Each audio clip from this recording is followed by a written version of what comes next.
How is one to live a moral and compassionate existence when one is fully aware of the blood, the horror inherent in life, when one finds darkness not only in one's culture, but within oneself?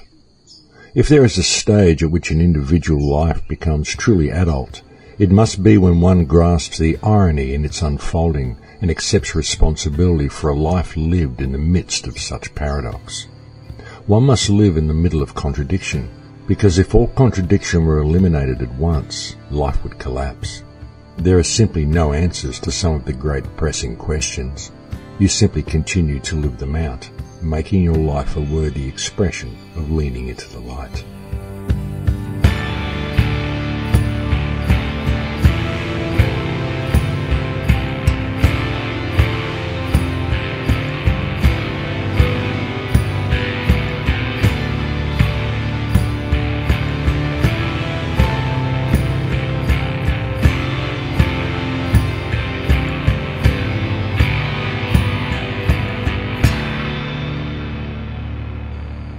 And this week's opening quote comes from Barry Lopez.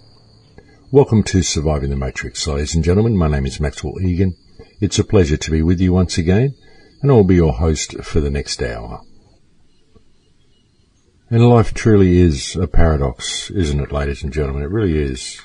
Especially living here on this earth. We have so many people who want good, and we have so much beauty on the earth, and yet we still have so much pain, so much suffering, so much hardship. We live in a world of abundance, and yet most of the people that live here live in a state of scarcity. We live in a world where people thirst for truth, and very often they live buried deep within a web of lies. And that really is true for most people, folks. We live in a world of lies.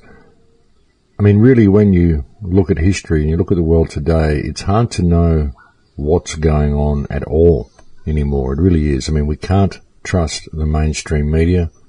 We certainly can't trust the scientists. We can't trust the education system. We very often can't trust what is written in books by other people, because very often most books that we read are simply someone's interpretation of someone else's books that have been written previously. That's very often what we find within the academic world. And when you go out and you travel the world and you begin to see things for yourself, you find that the world is a very, very different place to the one that was portrayed to us on the television or in movies or in the education system. It's a very different world to the world we think it is. And with the amount of disinformation that comes out of the media these days, and the amount of disinformation from the science community and also from our political institutions, it's very difficult to know what the truth is in regard to virtually anything these days, folks. It really is, and it's truly a paradoxical world that we live in. And yet here we are, and so the question is, what do we do about it? Well, folks, there's a lot we can do about it, and there's also a lot of distractions to prevent us from doing anything about our situation. Have you noticed that, folks? Have you noticed how many distractions there are lately?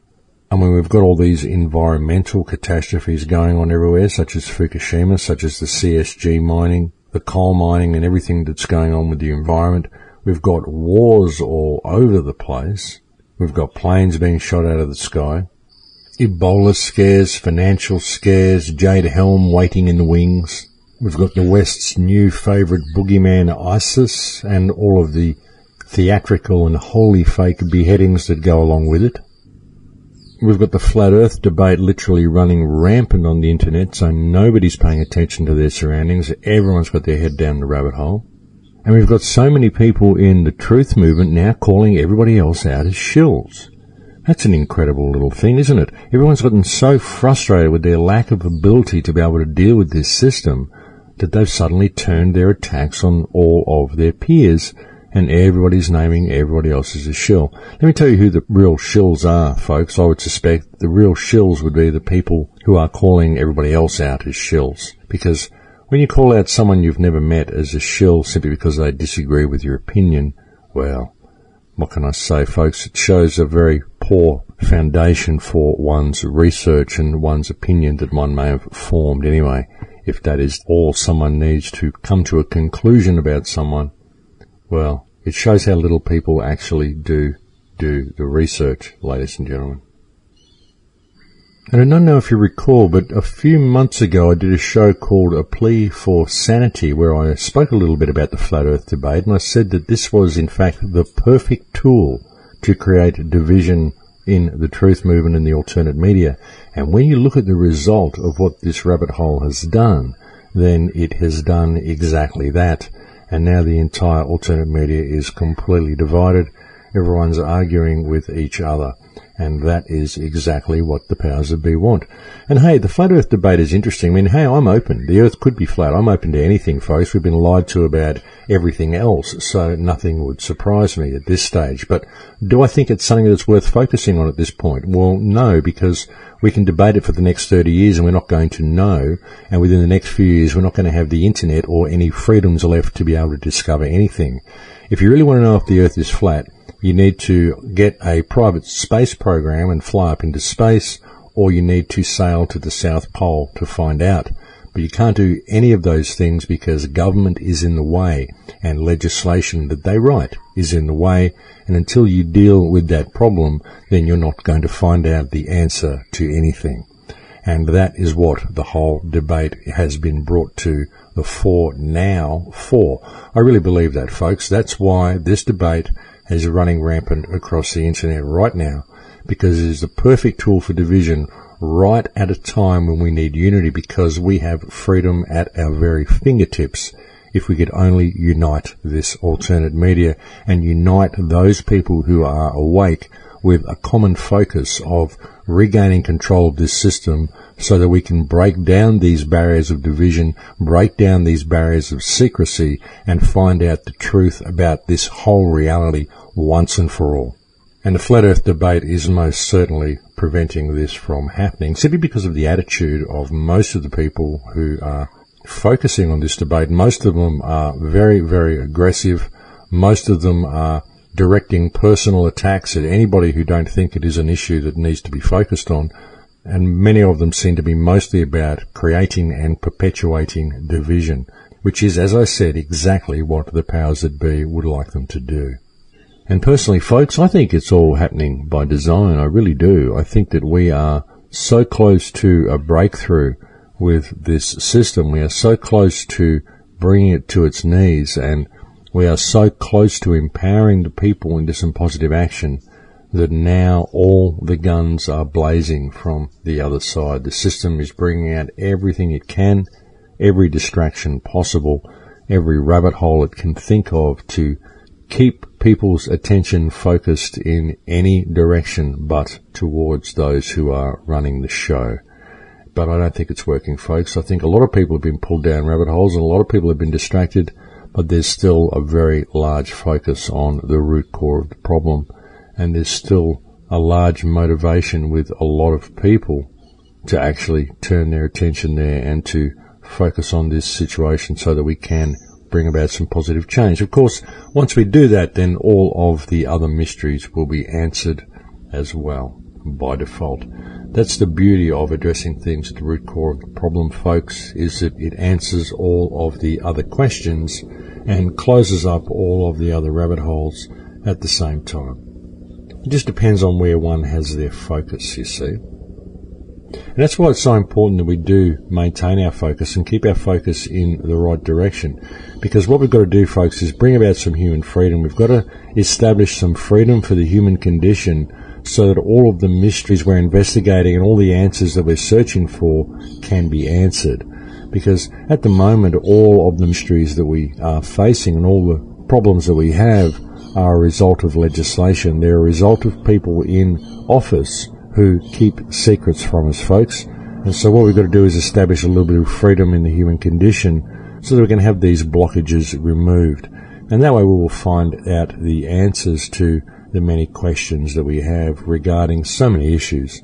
And there really is a lot of issues, folks, be it the current political situation or the many issues of the past, the real state of the earth, the real state of so many things. There are so many questions that we need answers to, and there are so many doors that are closed to us as a result of this system and those who run this system. And so once we turn our attention there and do something about that problem and actually step into our hearts, I think we're going to see some real positive change. And that seems to be the direction things are going from what I can see anyway. I've seen such a lot of positivity from people lately. I've received so many supportive emails lately, and it's truly wonderful to see. It is actually very nice of people to send me their thoughts, and for all of you out there to send me your thoughts the way you do. I'm sorry I don't answer all the emails personally. I simply don't get enough time to. I'm pretty busy these days, plus I'm still in jungle in Peru. I'll be here until mid-August, and so it's just kind of difficult to get that sort of stuff done. But it can get frustrating for people. I mean, a lot of people express their frustration to me that they're not seeing people around them wake up enough, and they express their frustration at how easy the world could actually be changed if we were to apply ourselves, and that really is the frustration for me as well, folks. I've been saying on the air here for 8 years now that, you know, if we were to change our heart space and change the direction that we give our attention and change our perspective of who and what we are, we could change the world in 3 seconds. We really could. We could change the world in a day if we just simply changed our perspective. I've spoken many times how we don't really need to construct any new system. I mean, as dysfunctional as this one is, this system only continues to be dysfunctional because we continue to operate within its dysfunctional parameters. If we simply changed our perspective and changed our heart space and operated according to moral parameters rather than legal parameters or rather than corporate parameters, just always did the right thing, and we all know what's right in our hearts. If we always did that, the system would change around us. It would be an organic process. It would have to happen. You know, if everybody simply started following their heart rather than their mind, the system would change in a day. We wouldn't have to pull anything down or reconstruct anything. We could do it simply by changing our perspective and changing our focus, refocusing where our attention goes. You know, they say where attention goes, energy flows, and that's true to a degree, but it's also true that that evil that you refuse to look at persists. And so you need to give evil your attention so that you can heal the evil. That's the thing. You only got to give it your attention once. You know, if we turned and faced this system for a day and called it for what it is, we'd bring it down. And then if we stayed in that heart space and stayed bound to our moral compasses, then the world would be a wonderful place from that day forward. And we'd have so many mysteries answered. We'd have so many doors open to us at that point. That's the thing, you know. If we don't regain control of this system, then we're not going to have any answers to anything. We can debate all of these things for years to come. We can make all sorts of discoveries, and it won't make any difference at all until we gain control of the system. And that will only happen when we can gain respect for ourselves enough to respect other people. That's why I laugh at those out there in the alternate media calling everyone out as shills. Because these people do so because they don't know themselves. They don't know who and what they are. That's the only reason you would do that. They are so insecure in themselves and so insecure in their convictions that they've got to call out anybody who disagrees with them as a shill.